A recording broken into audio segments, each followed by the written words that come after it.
Usapang widescreen tayo mga brothers! Tignan nyo. Ayan, alam kong very common to sa bawat iOS group. Parang nakaisarang plaka na lagi nyo na lang naririnig. Na very common sa mga iPhone 13 Pro, 13 Pro Max. Sadly, nadamay pati si 14 Pro at 14 Pro Max. At may problema tayo dyan mga brad. Medyo dumadami yung comment na ganito. Ayan o, ito, ayan. Ayan. Ayan pa. Eto pa. Ano? Yung mga yan, well, wala akong masasabi kung ang comment nila sa iPhone ay madaling masira. Of course, repair business kami kaya madalas na ipopost namin dito ay mga sira. Pero may palabra de honor ako sa inyo. At ito siya. Hola! Siyempre, pati si Android kasi si iPhone at si Samsung S20. Ganito yan mga brothers, sisters. Para medyo makatulong ako sa curiosity ninyo. Hindi lang talaga iPhone ang nagkakaroon ng issue sa widescreen of death. Pati Android actually kahit mag-update ka lang or bigla-bigla lang without any reason magkakaroon ng green line yan. Kung kami tatanungin ninyo, hindi rin namin alam kung ano yung cause. Pero as a third party repairer, ang alam namin, solution. Solution.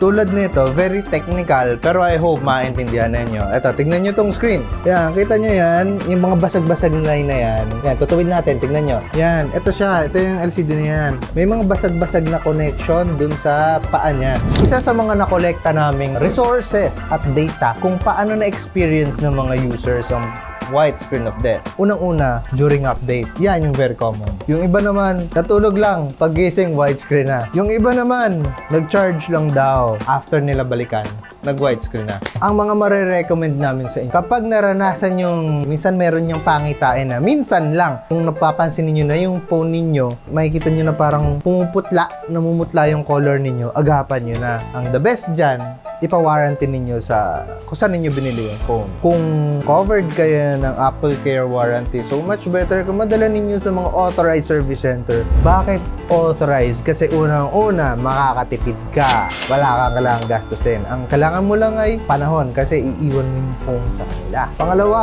well, authorized Baga, in the back of your mind, wala kang ibang iisipin na worry na, ay, may masira sa phone ko or anything na mag-worry sa isipan mo. Pero take note, hindi naman lahat ng third party ginagawa ko ano yung iniisip ninyong negative na yan. Pangatlo, kung sakasakali man na hindi nagampanan ni authorized service center gawin yung phone ninyo, then that's the time pwede nyo nang i-consider kami, isa kami sa mga third party para gawin yung phone ninyo. Dahil kami yung mga third party, hindi naman sa nilalahat ko yung service center goods din naman sila. Meron kaming kayang gawin na hindi allowed gawin sa mga authorized. We have a different process, strategies, and of course, ang advantage din namin is time.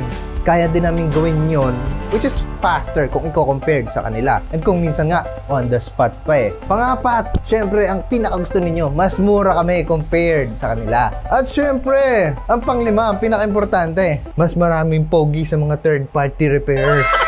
So, kung magpaparepair ka rin lang, mag-ikot-ikot dyan sa mga nearest service center sa tabi-tabi mo. Kung ano yung napupusuan mo, well, go for it. And last question, isa sa very common question din, how to avoid widescreen of death? To be honest, wala Right now, walang way para ma-avoid sa widescreen of death. Depende kung may insurance ka. Ibang insurance kasi hindi covered ang widescreen Siguro kami may insurance pero hindi gaano covered ang widescreen of death sa amin kasi hindi siya considered as accident.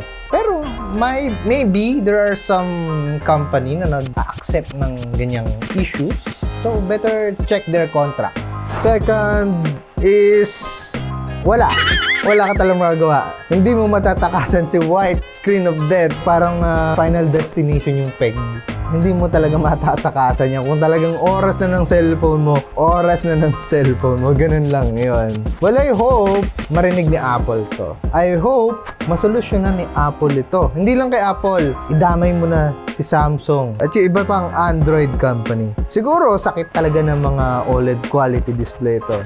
As time goes by na gumaganda ang technology, parang pansin ko, lalo namang humihina ang quality. Ewan ko, bakit ganun? Pero nung kapanahon ng mga iPhone 6, iPhone 5. Grabe, pang madiinan talaga yung kahit pang kaskas mo ng ganun sa yelo. Walang masasabi yung mga tigsa 70,000 mong iPhone tsaka Samsung. So, ayun lang muna ma-share ko sa inyo about widescreen of death. And kung meron man akong update tungkol sa mga ganyang issues, susubukan kong i-share sa inyo. Baka sakaling makatulong ako sa inyong curiosity sa likod ng inyong mga isipan. Maraming salamat sa pag-view. Ciao!